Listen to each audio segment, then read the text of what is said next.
Wakefield local authority powerless to act against councillor who admitted abusing a young'un. Priti Patels fears that police are afraid to act over illegal sweatshops in case they're branded racist. A misconduct hearing into Sussex police constable who killed a man and was not charged by the CPS hears how he was travelling over 3 times the speed limit.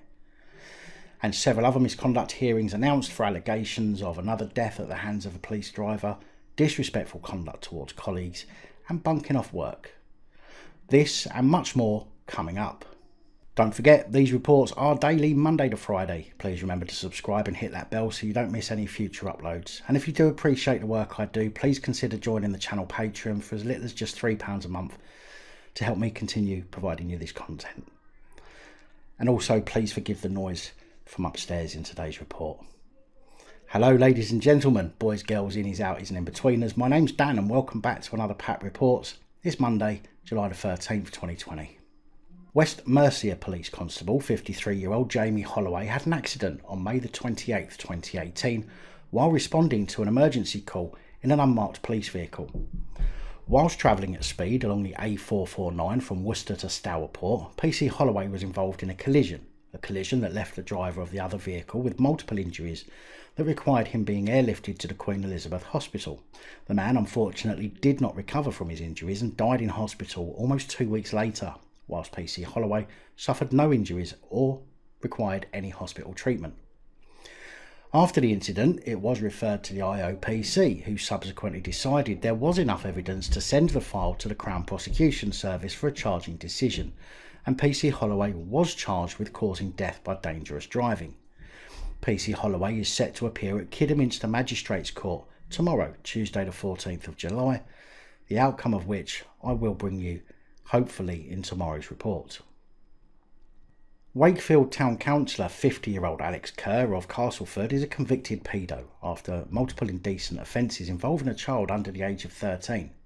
But due to the local authority legislation set by central government, local authorities have no power to remove elected officials from their office unless they get 3 months or more in jail, regardless to the severity of their alleged crimes. Keir, who represents the Airedale and Ferry Fryston ward after winning the seat from Labour at the local elections last year, was granted bail after his hearing on Friday the 11th of July and is set to return for sentencing on August the 20th, at which point his position will be reviewed based on the outcome. But even after admitting the offences, he is in the meantime allowed to continue his role. Chief Legal Officer Gillian Marshall said under local authority legislation, Alex Keir remains a councillor. Wakefield Council is powerless to remove him at this stage. Central government has essentially left local councils powerless to take action in these situations. We do not have any authority to remove elected members from their position regardless of the severity of their alleged crimes. Therefore, unless Keir chooses to resign, he remains a councillor. Unbelievable. If someone is found guilty or admits to any crime, then they should have their position reviewed immediately. Never mind waiting for sentencing. Sentencing could take months, which in the meantime could allow the person to carry out more offences. Unbelievable. An inquiry called for by Boris Johnson and carried out by Helen McNamara and senior civil servant Alexander Allen of the Cabinet Office into whether Home Secretary Priti Patels bullied staff is being demanded by the Labour Party to be released immediately. The investigation is believed to have been completed before the end of April this year, with the findings of which believed to have been made public within a few days of its completion, however several months on, and there is still no sign of the completed investigation report. Patel has of course denied the claims that she bullied staff, and several members of staff have made complaints, and one of Patel's aides received a £25,000 payout over bullying allegations. A letter from Mr Thomas Simmons and Shadow Cabinet Officer Minister Rachel Leaves in the Labour Party said the delay creates the clear sense that the government is acting in the interests of a Conservative Party elite rather than the national interest. They added, "We have been asking frontline public servants to make extraordinary sacrifices throughout this pandemic, and it is only right that they have full faith in those in government who make demands of them. This report must now be published immediately for it to be properly considered before recess begins, and we look forward to your confirmation of this." Ms McNamara was said to have been refusing to exonerate Ms Patel from some of the allegations of bullying, despite the Prime Minister's aide supposedly wanting the inquiry to find there was no conclusive evidence of bullying. based on an article published in the Times newspaper. Mr Thomas Simmons said in the letter it has been over 4 months since the government promised a report into whether the Home Secretary broke the ministerial code. There are now allegations of deeply inappropriate political interference in the publication of the report, both in terms of content and timing. The delay in producing it is totally unacceptable. A Cabinet Office spokeswoman said the Prime Minister asked the Cabinet Office to establish the facts of the case in line with the ministerial code.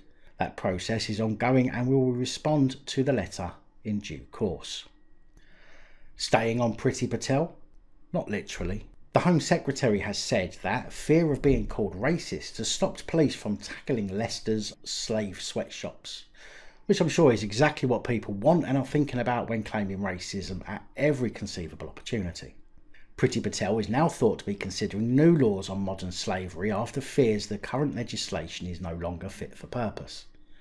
Patel is believed to have raised concerns behind closed doors that government agencies turned a blind eye to the factories where staff were paid less than the minimum wage and worked in poor conditions. An investigation last week revealed that closed factory workers in Leicester are being paid as little as £3.50 an hour to produce items for some of the UK's biggest fashion brands, which include Boohoo and Boohoo's Nasty Gal brand. Following the report, a number of textile factories in the area were visited by 7 different agencies, including Leicestershire Police, Leicestershire City Council and Immigration Enforcement, but appears as though very little has been done. Tory MP Andrew Bridgen said there could be 10,000 slaves working in Leicester. Well, you'd best send in BLM UK protesters and Antifa then. One business owner running a shop in the North Evington area of Leicester has called for police to intervene in the situation. He said, "It's crazy what is happening here in these factories. These men and women are decent, hard-working people, but they are risking their lives to produce clothes for a big fashion brand right here in the UK. It is wrong, but no one is doing anything to put a stop to it. The police should go into these factories and close them down. What they are doing is slave labour, there is no other word for it. They are only getting £2.50 an hour and they make so little they have to live with 10 others in 2 or 3 bedroomed houses." Well, as much as I think something needs to be done about it, and this certainly requires further investigation, if BLM UK and other organisations got involved, it's likely to be far worse for the communities, because many of them simply use these incidents as a disguise to attempt to cause damage and chaos. But nobody should work in such conditions, and no one should feel they have to resort to this type of work in order to live. But that's a government issue, unfortunately, and until they start doing what's best for the people that elected them to serve them rather than serving their own self-interests, then we're going to be stuck in this perpetual cycle. Another low self-esteem prison officer now, as 24-year-old Libby Shankland appeared at Cardiff Crown Court and pleaded guilty to misconduct in judicial or public office. Shankland had worked as a prison officer for 12 months before it was found that she and inmate Adnan Ali, in jail for drug dealing, had shared 14,000 phone calls and almost 5,000 text messages over a 4-month period. Prosecuting David Pinnell said Shankland, who's worked on the B3 wing holding prisoners aged 18 to 25 where there had been general unrest, was interviewed by a senior officer when she became upset and broke into floods of tears. She admitted being in a relationship with Ali, who was serving a 5.5-year sentence for supplying Class A drugs and providing intelligence on other inmates before allowing officers to take her mobile phone. But before the phone could be passed to another colleague ahead of it being examined, it rang 4 to 5 times, displaying Ali's name and love heart symbols as the caller ID. Police analysed Shankland's mobile and found a total of 4,778 text messages had been exchanged between herself and a phone ID matching Ali's, with more than 2,000 messages sent in each direction. Shankland offered her resignation on December the 2nd and it was accepted.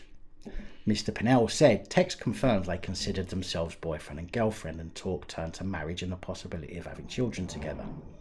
He added it's clear from the text that she was completely infatuated with him.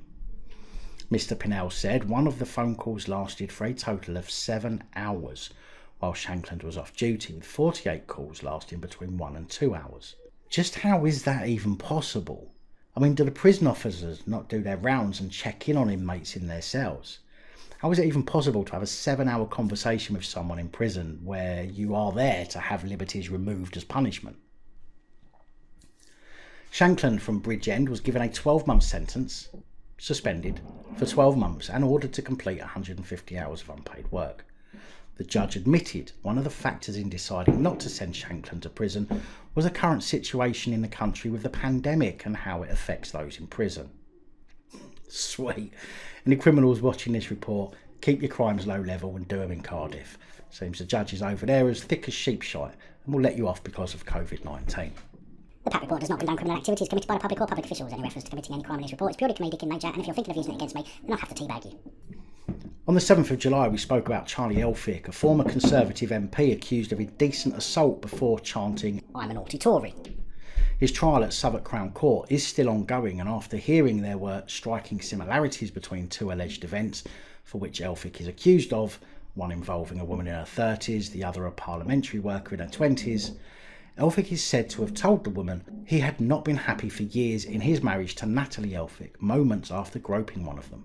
The victim, who was in her early 20s at the time and whose name is being kept anonymous, said she found Elvik physically repulsive. Jurors heard she kept telling him she was not interested in an intimate relationship with him, despite his protestations that she did. The court heard how Elvik contacted the woman after the incident and warned her about talking to others. She said, "He gave me a lecture about how I mustn't blab. Don't say anything to anyone." Asked by counsel Ms Marshall in court if she found Elvik attractive, the woman replied, "Absolutely not." She said, "I had wanted to tell Elvik, you physically repulse me. That's what I wanted to say. I was trying to deal with it by saying I don't like you like that." The trial continues and Elvik continues to deny the allegations. Avon and Somerset ex-police constable James McCall from Taunton was dismissed from the force in November 2019 after his misconduct hearing found him guilty of gross misconduct, having breached standards of authority, respect and courtesy, conduct and duties and responsibilities after he verbally abused colleagues whilst off duty and twice failed to turn up for work without a good excuse. Lazy and rude, Surprise, surprise.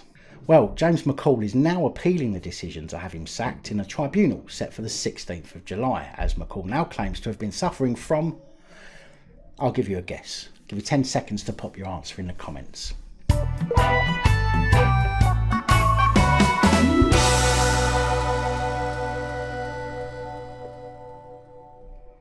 If you said mental health, you nailed it. Congratulations. Superintendent Simon Wilstead, the force's head of professional standards, said after McCall's sacking last year, on 2 occasions PC James McCall made abusive and highly offensive comments to colleagues whilst off duty. The first incident saw him using offensive language towards PCSOs in Taunton Town Centre in September 2018. The second incident was at a social event in Taunton in December 2018 in which he behaved completely inappropriately and used deeply offensive and discriminatory language towards his colleagues. All forms of discriminatory behaviour and conduct are completely inexcusable and have no place in the police service. Then obviously we would expect, as these behaviours are completely inexcusable, he won't be getting his job back. Otherwise that simply urinates all over what you just said. I guess time will tell and the answers will be revealed in about a week or so. Now, the fact that the judicial system was set up to hold people who harmed others to account and to protect those at risk of harm, it really makes you wonder what's going on in the world these days. You would, for example, expect a persistent indecent offender to be held accountable for their crimes against people. Although we already know that more and more of these type of offenders get lesser and lesser penalties for their crimes or get given what seems to be the benefit of the doubt, which allows them to go on and commit more crimes. Well, 22-year-old Haben Miratab, a convicted indecent offender, was offered the latter of those options in a typical fashion for these type of offenders and in typical...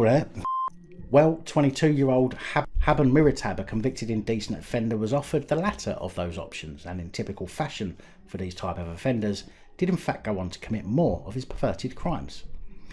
Miratab, who in 2017 was caught spying on women in a pub and train station in Wigan, was then traced by police on CCTV and arrested in Preston Station.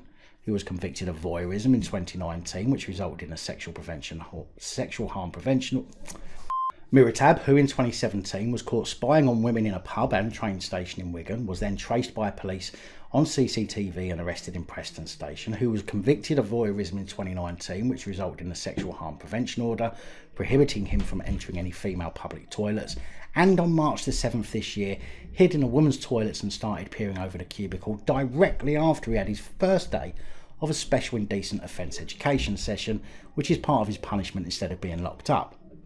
However, now that more people have been allowed to be violated, judges have finally decided that maybe it was time to put a stop to his offending, for a while at least, and somebody with some sense gave him a custodial sentence. PC Tom Dawson from the Lancashire Police East Risk and Threat Team said, "We will continue to work hard to safeguard the public from persistent offenders like this. We take all reports seriously and ensure that victims are treated sensitively and professionally at all times." Well, maybe the police should start looking into judges who fail to lock these people up, or give them stupid punishment options that allow them to go on and commit more offences. Miritab thankfully has now been given a 22-month sentence. It's just a shame the judges prior to this didn't think it appropriate to safeguard other members of the public sooner. 38-year-old Michael Cullen, councillor for Garscadden, Scotstoun Hill, resigned at a meeting with the SNP party's Glasgow group on Thursday. Councillor Elspeth Kerr, who represents the ward of Drumchapel and Island, accompanied Mr Cullen to the meeting, where Cullen revealed that charges had been made against him for wasting police time in connection with an indecent assault allegation and fraud. The following day, Kerr posted a statement saying she too had resigned from the party, saying that the SNP had been taken over by middle-class career politicians, and claimed that Glasgow City Council was a dictatorship and spoke of bullying and corruption. It seems that Kerr's actions are as a result of Cullen confirming that he is currently facing potential legal action and would step aside from the SNP in the meantime, in line with party protocol. Which seems a little daft for Kerr to resign over someone following established protocol. It kind of makes me think there's a bit more to this than what's been released. A Police Scotland spokeswoman said officers in Glasgow have charged a 38-year-old man in connection with wasting police time and fraud. A report has been sent to the Procurator Fiscal. Justice Secretary Robert Buckland and Priti Patels were consulting on the penalty for assaulting emergency workers, something we've mentioned before in previous PAP reports. The consultation is looking to increase the maximum sentence for those found guilty of attacks of emergency workers from 12 months to 2 years. The consultation comes in the wake of increased alleged assaults since the start of lockdown, with people allegedly spitting at the police and fighting police during Black Lives Matter protests. Robert Buckland said being punched, kicked or spat at should never be part of the job for our valiant emergency workers who put their lives on the line to keep the public safe. Now more than ever, they must be able to do their extraordinary work without the fear of being attacked or assaulted, which is why we're determined to look at how our laws can protect them further. We will continue to do everything in our power to protect our police, prison officers, firefighters and paramedics, and ensure those who seek to harm them feel the full force of the law.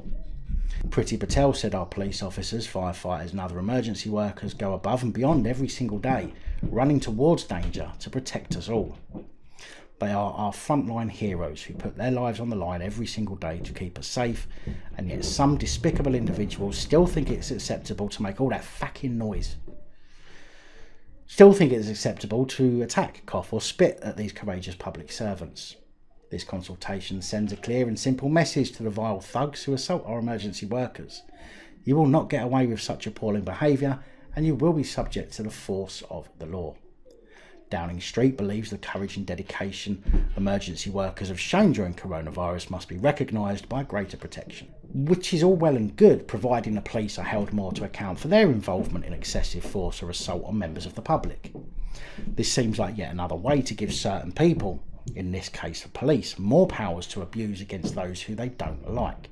We've seen it many times before, spurious and erroneous charges against people, which require little to no evidence.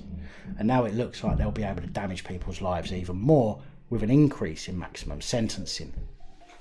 This should literally only be allowed if there is legislation put in place for attacks by emergency workers, ensuring that penalties for those found guilty of such are more than a simple misconduct hearing and a slap on the wrist.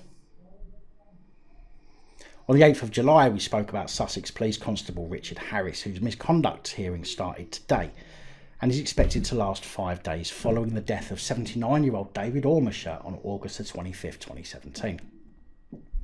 It is alleged that he narrowly avoided a collision with a car turning into an SO garage in Easton Road whilst on an emergency response, that he overtook a van and bus, that he narrowly avoided a collision with a car travelling in the opposite direction, and finally that he was driving at excessive speed when he saw Mr Ormisher as a pedestrian and was therefore unable to stop. At the time, the IOPC investigated and upon conclusion passed their file to the Crown Prosecution Service, who decided not to press charges against the constable. It was heard this morning that PC Harris was travelling at more than 3 times the speed limit in response to a call of a woman who had entered the water at a beach in the early hours. The hearing then heard how PC Harris would have heard himself messages over the radio, telling him the woman was out of the water, breathing, and that an ambulance was en route. Strange how the CPS let him off with that kind of information available. The hearing was told PC Harris contends Mr Ormisher had stopped while crossing the road but then started walking again into the path of the police car. Of course, anyone in their right mind would simply walk out in front of a police car with its blues and twos running and travelling at speed. Sussex Police, however, say that PC Harris should have seen Mr Ormisher as he crossed the road and performed an emergency stop. In November last year, Mr Ormisher's family exercised their rights to a victim's right of review. In April this year, that review was completed by the Crown Prosecution Service with the same result: no charges. No charges, even though he was travelling at 3 times the limit and that there was reports that a call was no longer an emergency response as the woman was out of the water and breathing. Well done, Crown Prosecution Service, makes perfect sense. The hearing continues and I'll bring you updates as they become available. Avon and Somerset Police Constable David Adams has been given his marching orders after providing a dishonest, misleading and inaccurate account of why he didn't attend a pre-booked event for the Force's road safety team last September. PC Adams was said to have viewed repeatedly the entry on an electronic calendar, but after failing to attend, claimed he thought it was the following day and also deleted the appointment and then emptied his deleted items folder. The misconduct panel found that PC Adams failed to take responsibility for his failure to attend the event and sought to deflect the blame from himself by referring to departmental planning as being the reason for his non-attendance. There was harm done to the colleagues and managers of the office. He sought to pull the wool over their eyes in relation to his failure to attend the continuing professional development event and to deflect blame onto others, they said. This will undoubtedly have some corrosive effect on their relations with him and would create mistrust or suspicion in their professional dealings with him. Whilst the public accept that police officers are human beings, that's debatable, and we all make mistakes, we are all and are prone to lapses and mistakes, as we all are, we consider they would expect that once someone puts on the uniform and discharges their obligations and duties as a police officer, they will act with honesty and integrity. PC Adams did not meet this standard. They also said that Adams showed a lack of remorse or insight. But then, do we expect anything else from our wonderful police forces? They went on to say that they had no confidence that anything other than a summary dismissal would have been appropriate. A former Northumbria police constable is facing his misconduct hearing today too, after being accused of having sex with 2 vulnerable women after accessing the police's computer systems to gain information on the 2. The alleged misconduct is said to have taken place over a period of more than 3 years. The force posted a notice on its website that said Constable, who's only been named as PC Bennett, faces 5 allegations which investigators from the force's Professional Standards Department shows he engaged in discreditable conduct. It said the officer engaged in an sexual relationship with both women, who the force said were both vulnerable. The officer unlawfully accessed Northumbria police computer systems on a number of occasions in order to gain information in respect of an individual. This was not for a policing purpose and contrary to the Data Protection Act.